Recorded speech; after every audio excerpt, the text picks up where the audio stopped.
नमस्कार दोस्तों, गंगोत्री पंडित चैनल में आप सभी का स्वागत है। हमारी आज की कहानी है समझदार सासू माँ। माँ बहुत बीमार हो गई थी। उनका आईसीयू में भर्ती होना हम सबके पैरों तले से जमीन खिसक गया। वे करीब हफ्ते भर अस्पताल में रही। इतने समय में ही बड़ी और छोटी भाभी के बीच तनातनी पैदा हो गई। छोटी भाभी अनु की गौरव भैया से करीब 6 महीने पहले शादी हुई थी। वे ऑफिस जाती है। माँ अस्पताल में भर्ती हुई तो उन्होंने छुट्टी ले ली। 2 दिन बाद माँ को डॉक्टर ने खतरे से बाहर घोषित किया तो अनु भाभी अगले दिन से ऑफिस जाने लगी। ऑफिस में इन दिनों काम का बहुत जोर होने के कारण उन्हें ऐसा करना पड़ रहा था। बड़ी भाभी पूनम को छोटी भाभी का ऐसा करना बिल्कुल भी अच्छा नहीं लगा।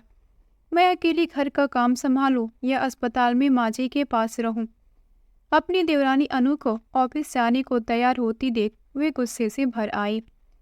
किसी एक इंसान के दफ्तर न पहुंचने से वह बंद नहीं हो जाएगा। इस मुश्किल समय में अनु का काम में हाथ न बटाना ठीक नहीं है।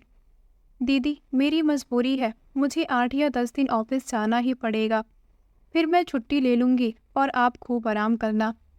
अनु भाभी की सहजता से कही गई इस बात को पूनम भाभी खामखा बुरा मान गई। यह सच है कि पूनम भाभी माँ के साथ बड़ी गहराई से जुड़ी हुई है। उनकी माँ उन्हें बचपन में ही छोड़कर चल बसी थी। सास बहू के बीच बड़ा मजबूत रिश्ता था और माँ को पड़े दिल के दौरे ने पूनम भाभी को दुख, तनाव और चिंता से भर दिया था। अनु भाभी की बात से बड़ी भाभी अचानक बहुत ज़्यादा नाराज हो गई थी। बन ठनकर ऑफिस में बस मटर गश्ती करने जाती हो तुम। मैं घर ना संभालूं तो तुम्हें आटे दाल का भाव मालूम पड़ जाएगा। ऐसी कड़वी बातें मुंह से निकालकर बड़ी भाभी ने अनु भाभी को रुला दिया। मुझे नहीं करनी नौकरी, मैं त्यागपत्र दे दूंगी। उनकी इस धमकी को सुनकर घर का माहौल और ज़्यादा तनावग्रस्त हो गया। अनु भाभी की वेतन घर की आर्थिक स्थिति को ठीक ठाक से बनाए रखने में महत्वपूर्ण भूमिका निभाती थी। सब जानते थे कि वे जिद्दी स्वभाव की हैं और जिद पे अड़कर कहीं सचमुच त्यागपत्र ना दे दे। इस डर से पापा को इस मामले में हस्तक्षेप करने को मजबूर कर दिया। बहू, उसे दफ्तर जाने दो, हम सब हैं ना यहाँ काम संभालने के लिए। तुम अपनी सास के साथ अस्पताल में रहो, बबीता रसोई संभालेगी। पापा ने पूनम भाभी को गंभीर लहजे में समझाया और उनकी आंखों का इशारा समझकर वे रसोई में घुस गई। आलोक भैया ने पूनम भाभी को जोर से डांटा। इस परेशानी में तुम क्या रोना धोना लगाकर बैठ गई हो? जरूरी ना होता तो अनु कभी ऑफिस जाने को तैयार ना होती। जाओ उसे मना कर ऑफिस भेजो। आलोक भैया की सख्त लहजे ने भाभी की आंखों में आंसू ला दिए। उन्होंने नाराजगी भरी खामोशी स्वीकार कर ली। विशेषकर अनु भाभी से उनकी बोलचाल ना के बराबर रह गई थी। अस्पताल से घर लौटी माँ को अपनी दोनों बहुओं के बीच चल रहे मनमुटाव का पता पहले दिन ही चल गया। उन्होंने दोनों बहुओं को अलग अलग और एक साथ बिठाकर समझाया, पर स्थिति में खास सुधार नहीं हुआ। दोनों भाभियाँ आपस में खिंची खिंची सी रहती। उनके ऐसे व्यवहार के चलते घर का माहौल तनावग्रस्त बना रहने लगा। बड़े भैया से पूनम भाभी को डांट पड़ती। तुम बड़ी हो, इसीलिए तुम्हें ज़्यादा जिम्मेदारियों से काम लेना चाहिए। बच्चों की तरह मुंह फुलाकर घूमना तुम्हें शोभा नहीं देता। छोटे भैया गौरव भी अनु भाभी के साथ सख्ती से पेश आते थे। तुम्हारे गलत व्यवहार के कारण माँ को दुख पहुँच रहा है अनु। डॉक्टर ने कहा है कि टेंशन उनके लिए घातक साबित हो सकता है। अगर उन्हें दूसरा अटैक पड़ गया तो मैं तुम्हें कभी माफ़ नहीं करूँगा। ऐसी सख्त बातें कहकर गौरव भैया अनु भाभी को रुला दिया। पापा का काम सबको समझाना था। कभी कभी वे बेचारे बड़े उदास नजर आते। जीवन संगिनी भी बीमार है। अशांति के कारण वे थके और टूटे से दिखने लगे। माँ ज़्यादातर अपने कमरे में पलंग पर लेटी आराम करती रहती। बहुओं के व्यवहार की जानकारी उन तक पहुँचाने की जिम्मेदारी उन्होंने मुझ पर डाली हुई थी। मैं बहुत कुछ बातें उनसे छुपा जाती, पर झूठ नहीं बोलती। घर की बिगड़ती जा रही स्थिति को लेकर माँ की आंखों में चिंता के भाव को मैं निरंतर बढ़ते देख रही थी। फिर एक खुशी का मौका आ गया। मेरे 3 साल के भतीजे पुनीत का बर्थडे सोमवार को पड़ा। इस अवसर पर घर के बोझिल माहौल को दूर करने का प्रयास हम सभी ने दिल से किया। अनु भाभी पुनीत के लिए बैटरी से पटरियों पर चलने वाली ट्रेन ले आई। हम सभी बन सवर कर तैयार हुई। बहुत करीबी रिश्तेदारों व मित्रों के लिए लजीज खाना हलवाई से तैयार कराया गया। उस दिन खूब मौज मस्ती रही। केक काटा, जमकर खाया पिया गया और कुछ देर तक डांस भी हुआ। यह देखकर हमारी खुशियाँ दो गुनी हो गई कि पूनम और अनु भाभी खूब खुलकर आपस में हंस बोल रही थी। लेकिन रात को एक और घटना ने घर में तनाव और बढ़ा दिया था। अनु भाभी ने रात को अपने पहने हुए जेवर माँ की अलमारी में रखे तो पाया कि उनका दूसरा सोने का सेट अपनी जगह से गायब था।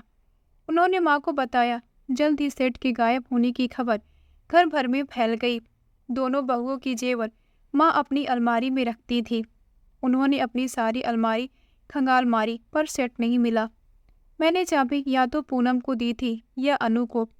इन लोगों की लापरवाही के कारण ही किसी को सेट चुराने का मौका मिल गया। घर में आए मेहमानों में से अब किसे चोर समझे। माँ का चेहरा गुस्से से लाल हो गया था। माँ किसी मेहमान को चोर बता रही थी और अनु भाभी ने अपने हाव भाव से यह जाहिर किया जैसे चोरी करने का शक उन्हें पूनम भाभी पर हो। अनु भाभी नाराज भी नजर आती थी और उदास भी। किसी को कुछ समझ में नहीं आ रहा था कि उनसे इस मामले में क्या कहे। सेट अपने आप तो गायब हुआ नहीं था, किसी ने तो उसे चुराया था और शक की सुई सबसे ज़्यादा बड़ी भाभी की तरफ घूम जाती, क्योंकि माँ ने अलमारी की चाबी उन्हें दिन में कई बार दी थी। हम सभी डाइनिंग रूम में बैठे थे। तभी पूनम भाभी ने गंभीर लहजे में छोटी भाभी से कहा, अनु, मैंने तुम्हारे सेट को छुआ भी नहीं है। मेरा विश्वास करो, मैं चोर नहीं हूँ। मैं आपको चोर नहीं कह रही हूँ। अनु भाभी ने जिस ढंग से इस बात को कही उसमें गुस्से व बड़ी भाभी को अपमानित करने वाले भाव मौजूद थे। तुम मुझसे कुछ भी ना कहो, पर मन ही मन तुम मुझे चोर समझ रही हो। मेरा सेट चोरी हो गया है, इसीलिए कोई तो चोर है ही। पूनम, तुम अपने बेटे के सिर पे हाथ रखकर कह दो कि तुम चोर नहीं हो। तनावग्रस्त बड़े भैया ने अपनी पत्नी को सलाह दी। मुझे बेटे की कसम खाने की जरूरत नहीं है। मैं झूठ नहीं बोल रही हूँ। अगर मेरे कहे का कोई विश्वास करे या ना करे, यह उसके ऊपर है। ऐसा कहकर जब बड़ी भाभी अपने कमरे की तरफ जाने को मुड़ी, तब उनकी आंखों में आंसू झिलमिला रहे थे। पुनीत के बर्थडे की खुशियाँ फिर से तनाव व चिंता में बदल गई। छोटी भाभी का मूड आने वाले दिनों में उखड़ा ही रहा। इस मामले में बड़ी भाभी कहीं ज़्यादा समझदारी दिखा रही थी। उन्होंने अनु भाभी के साथ बोलना बंद नहीं किया, बल्कि दिन में एक दो बार जरूर इस बात को दोहरा देती कि अनु उन पर सेट की चोरी का गलत शक कर रही है। माँ ने उन दोनों को ही समझाना छोड़ दिया। वे काफ़ी गंभीर रहने लगी थी। वैसे उनको टेंशन न देने के चक्कर में कोई भी इस विषय को उनके सामने उठाता ही नहीं था। पुनीत के बर्थडे के करीब 15 दिन बाद मुझे कॉलेज के एक समारोह में शामिल होना था। उस दिन मैंने अनु भाभी का सुंदर सेट पहनने की इजाज़त उनसे तब ली जब वे बाथरूम में नहा रही थी। उनकी अलमारी से सूट निकालते हुए मुझे उनका खोया हुआ सेट मिल गया। वह तय किए गए कपड़ों के पीछे छिपा कर रखा गया था। मैंने डब्बा जब माँ को दिया तब बड़ी भाभी उन्हीं के पास बैठी हुई थी। जब मैंने सेट मिलने की जगह उन दोनों को बताई तो माँ आश्चर्य से और पूनम भाभी गुस्से से भरती चली गई। मम्मी, आपने अनु की चालाकी और मक्कारी देख ली। पूनम भाभी का चेहरा गुस्से से लाल हो उठा। मुझे चोर कहकर सबके सामने अपमानित करवा दिया और डब्बा खुद अपनी अलमारी में छिपा कर रखा था। उसे इस हरकत की सज़ा जरूर मिलनी चाहिए। तुम अपने गुस्से को काबू में रखो पूनम, उसे नहाकर आने दो, फिर मैं उसे पूछताछ करती हूँ। माँ ने वैसे तो कई बार भाभी को समझाया, पर वे छोटी भाभी का नाम लेकर लगातार कुछ न कुछ बोलती ही रही। कुछ देर बाद छोटी भाभी सबके सामने पेश हुई तो मैंने सेट को उनकी अलमारी के कपड़ों के पीछे से मिलने की बात दोहरा दी। सारी बात सुनकर वे जबरदस्त तनाव की शिकार बन गई। फिर बड़ी भाभी को गुस्से से घूरते हुए उन्होंने माँ से कहा, मम्मी, चालाक और मक्कार मैं नहीं, यह है। मुझे आप सबकी नज़रों से गिराने के लिए इन्होंने बड़ी चालाकी से काम लिया है। मेरी अलमारी में सेट मैंने नहीं बल्कि इन्होंने ही छुपा कर रखा है। यह मुझे इस घर से निकलवाने पर तुली हुई है। पूनम भाभी ने अनु भाभी के इस आरोप का जबरदस्त विरोध किया। दोनों के बीच हमारे लगातार रोकते रोकते भी कई कड़वे तीखे शब्दों का आदान प्रदान हो ही गया। खामोश! अचानक माँ ने दोनों को ऊंची आवाज में डांटा तो दोनों सकपकाकर चुप हो गई। मैं तुम दोनों से एक एक सवाल पूछती हूँ, माँ ने गंभीर लहजे में बोलना आरंभ किया। अनु, तुम्हारा सेट मेरी अलमारी से चोरी हुआ था, तो तुमने किस सबूत के आधार पर पूनम को चोर माना था? अनु भाभी ने उत्तेजित लहजे में जवाब दिया। मम्मी, आपने चाबी मुझे या तो इन्हें ही दी थी। अपने सेट का गायब होने का शक इनके अलावा और किस पे जाता? तुमने मुझ पे शक क्यों नहीं किया? आप पर चोरी करने का शक पैदा होने का सवाल ही नहीं उठता। मम्मी, आप आदरणीय हैं, सब कुछ आपका ही तो है। अपनी हिफाजत में रखी चीज कोई भला खुद क्यों चुराए? छोटी भाभी माँ के सवाल का जवाब देते देते जबरदस्त उलझन के शिकार बन गई। अब माँ पूनम भाभी की तरफ घूमी और उनसे पूछा, बड़ी बहू, बबीता को सेट अनु की अलमारी से मिला। तुमने सबसे पहले अनु को ही चालाकी और मक्कारी करने का दोष किस आधार पे कहा? मम्मी, मैं जानती हूँ कि सेट मैंने नहीं चुराया था। आपकी अलमारी से सेट कोई बाहर वाला चुराता तो वह अनु की अलमारी से ना मिलता। सेट को अनु की अलमारी में उसके सिवा और कौन छुपा कर रखेगा? किसी अच्छे जासूस की तरह पूनम भाभी ने रहस्य खोलने का प्रयास किया। अगर सेट पहले मैंने ही अपनी अलमारी से गायब किया होता तो क्या उसे अनु की अलमारी में नहीं रख सकती? आपने ना चोरी की है, न सेट अनु की अलमारी में रखा है। आप इसे बचाने के लिए ऐसा कह रही हैं। बिल्कुल यही बात मैं भी कहती हूँ, अनु भाभी ने ऊंची आवाज में कहा। मम्मी, आप समझ रही हैं कि सारी चालाकी बड़ी भाभी की है और सिर्फ इन्हें बचाने को। तुम चुप रहो। दोनों भाभियां एक दूसरे को गुस्से भरी अंदाज में घूर रही थी। माँ उन दोनों को कुछ पलों तक देखती रही, फिर उन्होंने गहरी सांस इस अंदाज में ली मानो बहुत दुखी हो। दोनों भाभियां उनकी इस हरकत से चौंकी और गौर से उनका चेहरा देखने लगी। माँ ने दुखी लहजे में कहा, तुम दोनों मेरी बात ध्यान से सुनो।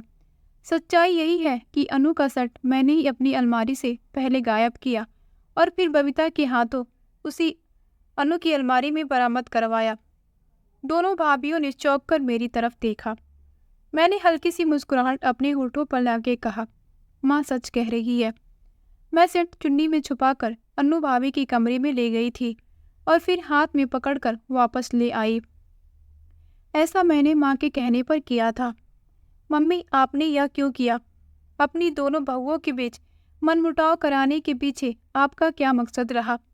पूनम भाभी ने यह सवाल अनु भाभी की तरफ से भी पूछा।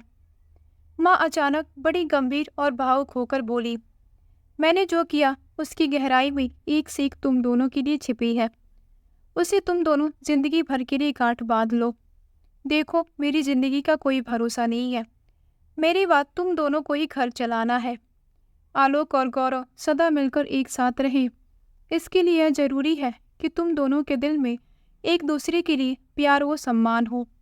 सेट से जुड़ी समस्या पैदा करने की जिम्मेदार मैं हूँ, पर तुम दोनों में से किसी ने मुझ पर शक क्यों नहीं किया?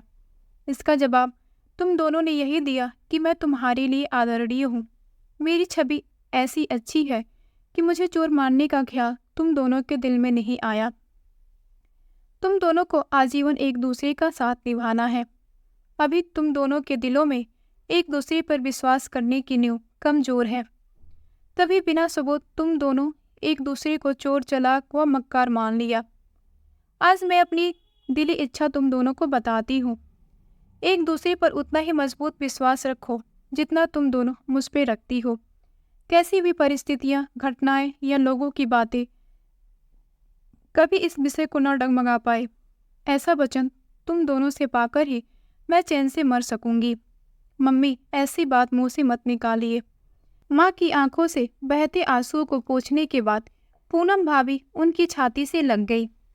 आपकी इस सीख को मैं हमेशा याद रखूंगी। हमें माफ कर दीजिए। अनु भाभी भी आंसू बहाती माँ की बाहों में समा गई।